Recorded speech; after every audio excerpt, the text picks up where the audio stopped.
ഇത് സിലബസിനെ നല്ല വൃത്തിയിൽ അടക്കി പറക്കി വെക്കാനുള്ളൊരു സോഫ്റ്റ്വെയർ ഞാൻ രാവിലെ ഉണ്ടാക്കിയതാണ്. പ്ലസ് മൈനസ് ആക്കി കഴിഞ്ഞാൽ മാറും. ഇതിപ്പോൾ നമ്മൾ ഇത് ടാബ് വെച്ചിട്ടാണ് ഇതിലേക്ക് ആക്കിയുള്ളൂ. ടാബ് നോട്ട് പാഡിൽ ടാബ് അടിച്ചിട്ട് ലിനക്സിലെ നോട്ട് പാഡ് അതാ പേരിട്ടാണ് സെറ്റ് അങ്ങനെ പേരിലുണ്ട്. നമ്മളെത്തിയത് ഇവിടെയാണ്. കണ്ടിന്യൂസ് പ്രൊഡക്ഷൻ വരെ എത്തി. ഇനി ഷെഡ്യൂളിംഗ് എന്നുള്ളത് ഫസ്റ്റ് ലെവൽ മാറ്റിയിട്ട് പ്ലസ് നോക്കി കഴിഞ്ഞാൽ റൈറ്റ് സൈഡിലേക്ക് മൂവ് ചെയ്യും. അതായത് സബ് ലെവലിലേക്ക് വരും. ഷെഡ്യൂളിംഗ് ഇപ്പോൾ ഈ ലെവലിൽ വരും. ഫസ്റ്റ് ലെവലിൽ സെക്കൻഡ് ലെവൽ. ഷെഡ്യൂളിങ്ങിലെ ക്വാണ്ടിറ്റേറ്റീവ് ടെക്നിക്സിൻ്റെ കീഴിൽ എന്നുള്ള അർത്ഥമാണ് വരുന്നത്. ഡിസ്പാച്ചിങ് അവിടെ തന്നെ പ്ലാൻ ലൊക്കേഷൻ പഠിക്കാൻ വരുത്താം. Factors to be considered plan ലൊക്കേഷൻ്റെ പഠിക്കാൻ വരിക. ടൈപ്പ് ഓഫ് ലേഔട്ട്സ് ഇവിടേക്ക് വരും. Method study. ഇനി work study method study sub ആണോ എന്നൊരു സംശയമുണ്ട് പെട്ടെന്ന്.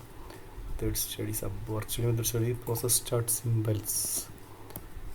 ക്ലാസിഫൈ ചെയ്യാന്നുള്ളത് തന്നെ ഒരു കാര്യം പഠിക്കണതിൻ്റെ ഒരു ഫസ്റ്റ് പാർട്ട് തന്നെയാണത്. Classify things, what is what എന്നുള്ളത്. സിമോ ചാർട്ടിന് principles of motion economy second level. Objects work measurement principles of motion എക്കോണമിയുടെ അടിയിൽ വരിക. Procedure of stop watch time ഇതൊക്കെ ഒന്നൊരു ക്രോസ് ചെക്കാണ് ശരിക്കും പറഞ്ഞാൽ. ഇത് second level. Control charts instruction ഈ വരകളിന് മുകളിൽ വരും ബാക്കിൽ വരുന്ന രീതിയിൽ വരണം.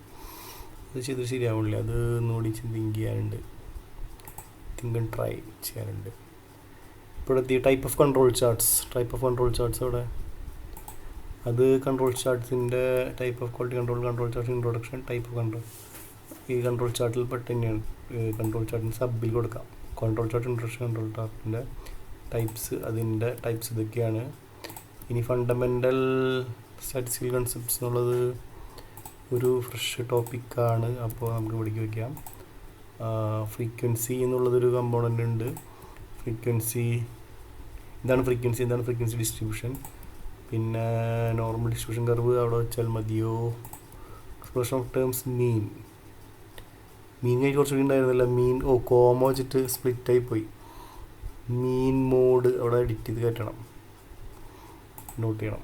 പ്രൊജക്റ്റ് അനാലിസിസ് ഒക്കെ കാര്യം സേവ് ചെയ്യാം. പ്രൊജക്റ്റ് അനാലിസിസ് ഈ ഫയൽ എങ്ങനെ കിട്ടണമെന്ന് വെച്ച് കഴിഞ്ഞാൽ മീഡിയൻ മോഡ് ഇതെല്ലാം സ്പ്ലിറ്റായി പോയി. ഇതിൻ്റെ കാരണം എന്ന് വെച്ച് കഴിഞ്ഞാൽ മീഡിയൻ അതിന് കോമ ഒന്നുണ്ടാ. അപ്പോൾ നമ്മൾ എന്ത് ചെയ്യണമെന്ന് വെച്ച് കഴിഞ്ഞാൽ ഈ ലൈന് നമ്മൾ ID സിലബസിനുള്ളിൽ ഇവിടെ മീഡിയൻ മോഡ് വേണ്ട. ടേംസ് മീഡിയൻ മോഡ് അവിടെ കോമ വേണ്ട. കോമ വെച്ച് കഴിഞ്ഞാൽ സ്പ്ലിറ്റായി പോകും. ഇനി നമ്മൾ എടുത്തു കഴിഞ്ഞാൽ ഇത് സേവ് കൂടി ഓപ്പൺ ചെയ്യാം. മീഡിയൻ മോഡ് അവിടെ പോയി. കോമ ഇതിൽ ശരിയാവില്ല. കോമയ്ക്ക് വരുമ്പോൾ വേറെ എന്തെങ്കിലും സിമ്പിൾ സ്പ്ലിറ്റ് ആവണത്തിലാക്കണം. കാരണം ഞാൻ കോഡ് ചെയ്തപ്പോൾ കോമ വഴി സ്പ്ലിറ്റ് ആവുന്ന രീതിയിലാണ് എഴുതിയിട്ടുള്ളത്. അതാണ് ഇതിൻ്റെ പ്രശ്നം. ഇവിടെ പാർസ് ടോപ്പിക് ബോർഡ് പാർസ് ഇവിടെ കണ്ട കോമയ്ക്ക് വരുമ്പോൾ വേറെ എന്തെങ്കിലും കൊടുക്കണം. അത് നല്ലത്. സ്റ്റാറോ എന്തെങ്കിലും കൊടുക്കാം. റീപ്ലേസ് കോമ വിത്ത് സ്റ്റാർ കൊടുക്കാം. നമ്മളിവിടെ എത്തി. സിലബസ് അവിടെ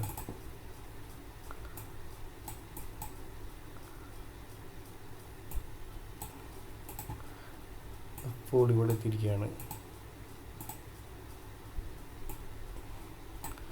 X bar fundamental statistical concepts frequency ഇതിൻ്റെ അടിയിൽ വന്ന explanation of the terms mean വേണ്ടി സ്റ്റാൻഡേർഡ് ഡിവിഷൻ ചാനൽസ് വേറെ ഫസ്റ്റ് ടോപ്പിക്കാണ്. ഇനി നീഡ് ആൻഡ് സ്കോപ്പ് അതിൻ്റെ കീഴിൽ വരുന്നതാണ്. ടാബ് മതിയായിരുന്നു അല്ലേ. ഇതിപ്പോൾ പ്ലസ് മൈനസ് ആണ്. കീ പ്രസ് ചെയ്യുമ്പോൾ ഇതിലാണ് കൊടുത്തിട്ടുള്ളത്. എക്സ്പ്ലനേഷൻ ഈ കൺട്രോൾസ് അടിച്ച് സേവ് കാണിക്കും. സേവ് ആയില്ലേ. സേവിടെ കൺട്രോൾ സേവ് യെസ്. നമ്മൾ ഓപ്പൺ ചെയ്ത് നോക്കി കഴിഞ്ഞാൽ വീണ്ടും